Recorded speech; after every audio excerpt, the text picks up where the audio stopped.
मैं हूं हमज़ा मुनीर और आप देख रहे हैं YouTube channel H series notes. आज हम जिस टॉपिक के बारे में बात करेंगे LLB पार्ट 2, जो new syllabus recently Punjab university का है, उसमें एक नया सब्जेक्ट ऐड हुआ है, अल्टरनेटिव डिस्प्यूट रेजोल्यूशन। ठीक है, तो इस सब्जेक्ट के बारे में आज हम लोग अपना देखेंगे मामलात को कि इस सब्जेक्ट के क्या है, इस सब्जेक्ट के बारे में, और अल्टरनेटिव डिस्प्यूट रेजोल्यूशन होता क्या है। सबसे पहले हम इस कॉन्सेप्ट देखेंगे कि सबसे पहले इंट्रोडक्शन क्या है, कि अल्टरनेटिव डिस्प्यूट रेजोल्यूशन होता क्या है, इसका बैकग्राउंड क्या है। ठीक है, हम हिस्ट्री से थोड़ी सी देखेंगे कि कैसे आया था कॉन्सेप्ट, और बैकग्राउंड का उसमें क्वेश्चन है वो हम देखते हैं। Alternative dispute resolution is a term used to describe several different modes of resolving legal disputes. ये बेसिकली ADR इसको शॉर्ट फॉर्म में हम कहते हैं, और एक ये टर्म है जो यूज़ होती है, जो डिस्क्राइब करती है, एक मोड्स आपको बताती है कि जो आपका डिस्प्यूट आता है जब लोगों के दरमियान, तो उसको कैसे रिजॉल्व किया जाएगा। ठीक है, it is experience by the business world as well as the common man and it. ठीक है, ये आपके जो बिज़नेस वर्ल्ड होते हैं, जो आपके कमर्शियल जैसे कि मामलात होते हैं, जो आपके कमर्शियल कंपनीज़ वगैरह होती हैं, ये ज़्यादातर जो आपके बिज़नेस होते हैं ना, वो लोग ADR जो टेक्नोलॉजीज़ होती हैं ना, और ADR जो मैकेनिज़्म होता है उसको फॉलो करते हैं। वो पर जो कॉमन लोग होते हैं कोशिश करते हैं कि कोर्ट जाने से पहले एक बार जो है ना अपने मामलात को ADR के थ्रू, अल्टरनेटिव डिस्प्यूट रेजोल्यूशन के थ्रू एक बार हल करने की कोशिश करें। That it is impracticable for many individuals to file lawsuits and get timely justice, ताकि के लोगों को, इंडिविजुअल्स को जस्टिस मिल सके, और ताकि वो लॉ सूट्स को जो फाइल करना है ना, उसको इनकी प्रैक्टिस को जो है ना करें, और एक अपने जो टाइमली जस्टिस जो है ना वो उनको मिल सके। The courts are resulting in delay of year or more for the parties to have the cases heard and decided. अब देखिए, जो कोर्ट सिस्टम है ना आपका, उस कोर्ट सिस्टम में आपको बहुत ज़्यादा टाइम लग जाता है। ठीक है, आपके कोर्ट सिस्टम में मतलब आप एक बहुत लिटिगेशन एक बहुत लंबा काम है, बहुत डिलेज़ होते हैं उसमें, आपके बहुत लंबा प्रोसीजर है। तो ADR उसके मुताबिक ना, ADR मतलब ये है कि जैसे कि अगर मेरा और आपका कोई मामला हुआ, या मेरा और आपका कोई डिस्प्यूट आ गया, तो हम उसको बैठ के रिजॉल्व कर लें। ठीक है, हम उसको कोई बंदा अपना आर्बिट्रेटर मुकर्रर कर रहे हैं, कोई निगोशिएटर अपना अपॉइंट कर लें। ठीक है, जो हमारे दरमियान में मामलात को सेट करवा दें। ठीक है, तो इस तरह का कोई मीडिएशन, आप आपस में बातचीत करके मामलात को आउटसाइड ऑफ द कोर्ट जो सेटलमेंट होती है ना, उसको हम ADR कहते हैं। To solve this problem of delay justice, इस प्रॉब्लम को सॉल्व करने के लिए ADR mechanism has been develop in response. तो ADR मैकेनिज्म को डेवलप किया गया। Alternate dispute resolution include dispute resolution processes and techniques. ये बेसिकली आपको कोई डिस्प्यूट रेजोल्यूशन के बारे में कोई प्रोसेसेस वगैरह बताते हैं कि कौन कौन से प्रोसेस होते हैं, क्या टेक्निक्स यूज़ की जाती हैं, हम बारी बारी इसमें देखेंगे। ठीक है, सब्जेक्ट के अंदर में पता चलेगा कौन कौन सी, जैसे मीडिएशन होती है, नेगोशिएशन होती है, इन चीज़ों को हम लोग, आर्बिट्रेशन होती है, इसको हम बारी बारी चीज़ों को इन डिटेल हम लोग पूरे क्वेश्चन इन पे देखेंगे। टाइमली हम लोग इनको वीडियोज़ भी बनाएंगे, और साथ साथ हम इनको देख के चलेंगे। That acts means of disagreeing party to come into an agreement or short of litigation। तो ये बेसिकली एक टेक्निक्स होती हैं, जैसे कि जो लोग डिसएग्री हो गए आपस में, कोई इनका दरमियान डिस्प्यूट आ गया, तो वो किसी एक डिस्प्यूट पे एग्रीमेंट हो, वो किसी एक मामले पे आके, किसी एक पॉइंट पे आके एग्री हो जाएं किसी पॉइंट पे, और वो लिटिगेशन से दूर हो जाएं, या लिटिगेशन से दूर रहते हुए लिटिगेशन के आउटसाइड ऑफ कोर्ट या अपनी जो मामलात हैं ना वो सेट कर लें। It is a collective term for ways that party can settle dispute with or without the help of third. ये बेसिकली एक ऐसी टर्म है ADR, जिसके थ्रू हमें पता चलता है कि पार्टीज़ अपने डिस्प्यूट को सेटल करती हैं अपने खुद बात एक दूसरे से करके, या फिर आपके जो है किसी एक थर्ड बंदे को अपॉइंट करके वो उनका मामला सेट करवाए। ठीक है, why ADR is important, ADR क्यों इंपॉर्टेंट है। The rising popularity of ADR can be explained by an increasing case load of the traditional courts। अब अगर हम ADR को हम देखें तो पॉपुलरिटी ADR की क्यों हो रही है, क्योंकि आजकल जो कोर्ट्स हैं ना वहाँ पे बहुत ज़्यादा बर्डनाइज है। देखें, एक कोर्ट में आपके कम से कम रोज़ाना की बेसिस पे 100-150 केसेस लगे होते हैं। ठीक है, तो उसमें लोगों को रोज़ाना का इंसाफ देना, कोई लिटिगेशन एक डिले हो जाता है, जो बंदा मर्ज़ी का है, एक डिले हो जाता है कोर्ट सिस्टम में, तो उस वजह से जो है ना the perception of ADR imposes fewer cost than litigation. अब जो आपका ADR है ना वो आपको कॉस्ट भी कम देता है। देखें, अगर आपके जो प्रोसीजर है, ठीक है, उसमें अब कोर्ट के प्रोसीजर को अगर हम देखें तो उस प्रोसीजर में एक बहुत ज़्यादा आपके पैसे भी खर्च होते हैं। ठीक है, आपकी कॉस्ट उस पर ज़्यादा आती है, जो आप कौंसल हायर करते हैं उनकी फ़ीस होती है, कोर्ट की फ़ीस होती है। ठीक है, जो आपके अंदर जो डॉक्यूमेंट्स लगते हैं उनकी फ़ीस होती है, मतलब एक वो बहुत लेंथी प्रोसेस है, और एक वो कॉस्टली होता है। ठीक है, अब प्रेफरेंस फॉर कॉन्फिडेंशली, और ये कॉन्फिडेंशियल होता है। ठीक है, अब कोर्ट जो आपका प्रोसीजर होगा वो सबके सामने होगा कि क्या क्या प्रोसीजर हो रहा है कोर्ट के अंदर, पर जो अगर ये ADR जो मामलात होते हैं ना, ये बेसिकली कॉन्फिडेंशली रखे जाते हैं।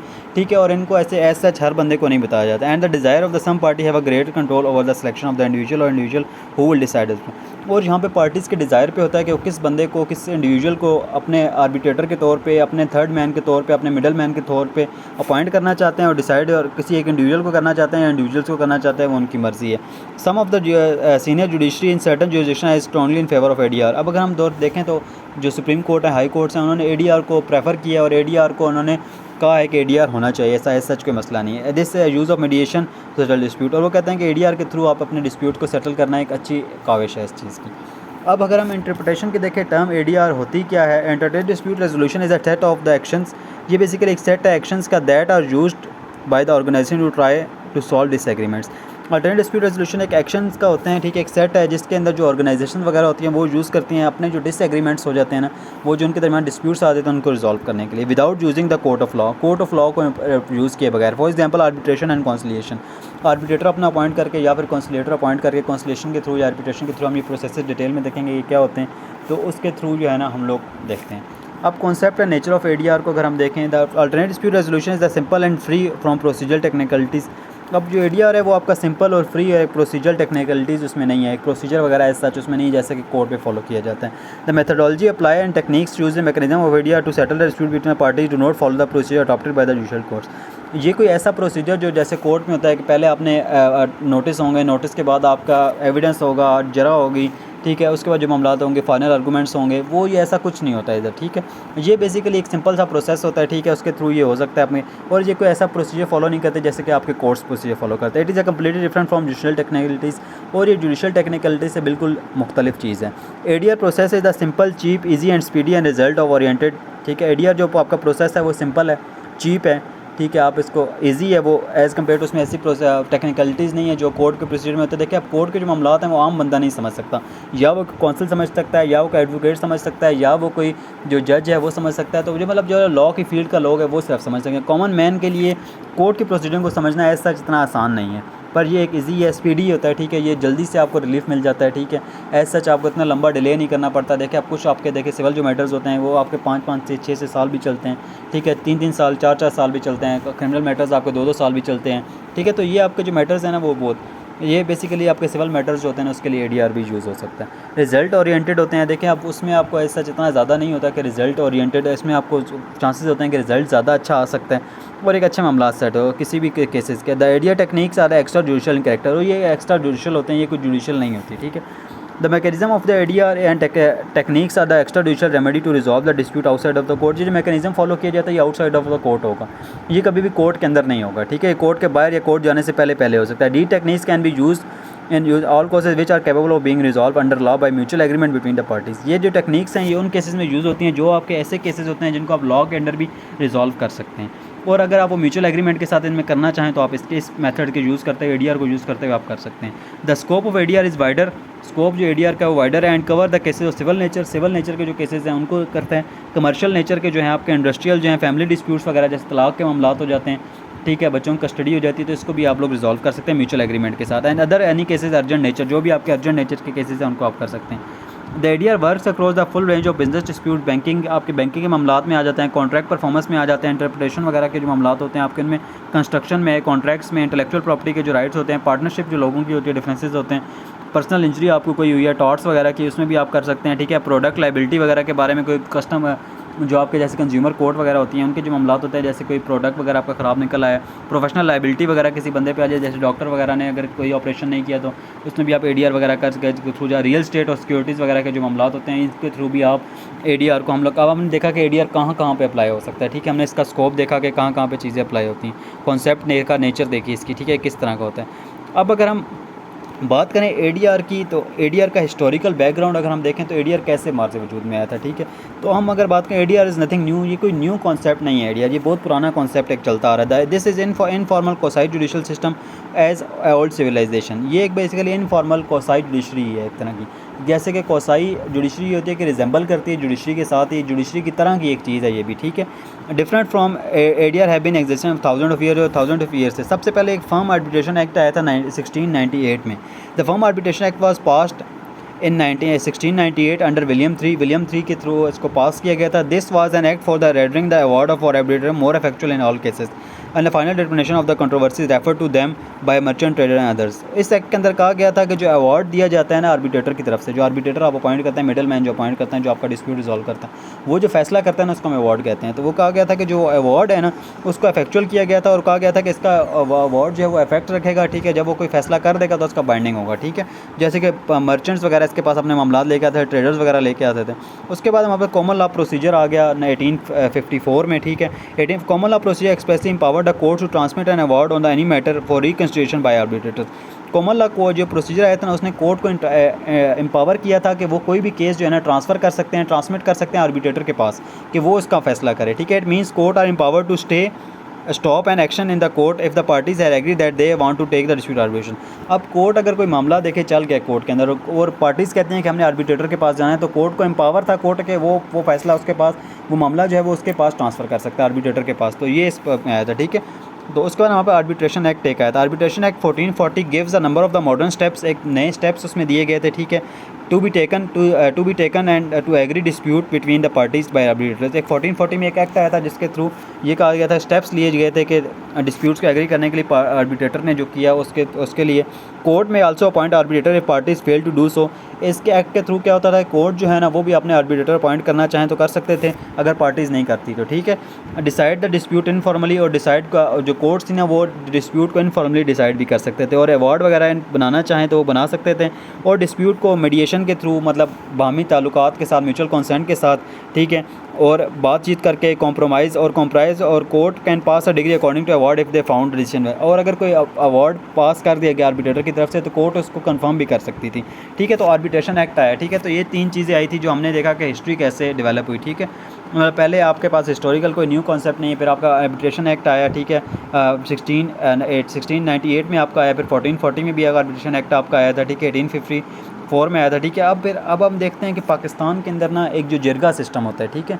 देखें अब आपको कुछ याद होता होगा कि फाटा वाले में जो KPK वाली साइड पे हम वहाँ पे आपका ये कुछ जिरगा सिस्टम, लोग जिरगे में बैठते हैं और फैसला करते हैं, तो क्या वो ADR है या नहीं, ठीक है। ADR वर्सेस जिरगा सिस्टम के, क्या वो जिरगा सिस्टम और ADR एक चीज़ है या नहीं। तो इसमें बेसिकली हम कॉन्सेप्ट की बात कर रहे थे, तो हमें इस क्वेश्चन में ये चीज़ें देखनी है।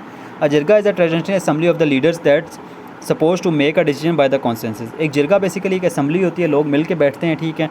और जो डिसीजन जो लीडर्स होते हैं वो decision, it is a primary purpose है टू प्रिवेंट ट्राइबल वॉर। ये बेसिकली इसका पर्पस ये होता है कि वॉर वगैरह से बचा जा सके। Most jirga are conducted in Afghanistan, ठीक है, अफगानिस्तान में ये होते हैं, but also among the Pashtun tribes neighbouring in Pakistan, specially KPK। अब ये KPK वगैरह में बहुत ज़्यादा होता है, ठीक है। इन 2017 Pakistan government pass alternative dispute resolution act 2017 of Pakistan. Pakistani government ने ना एक एक्ट पास किया 2017 में, ठीक है, to combine jirga with the formal justice system. उसने क्या किया कि जो जिरगा था ना उसको फॉर्मल जो जस्टिस सिस्टम है ना उसके साथ मिलाने की कोशिश की, ठीक है।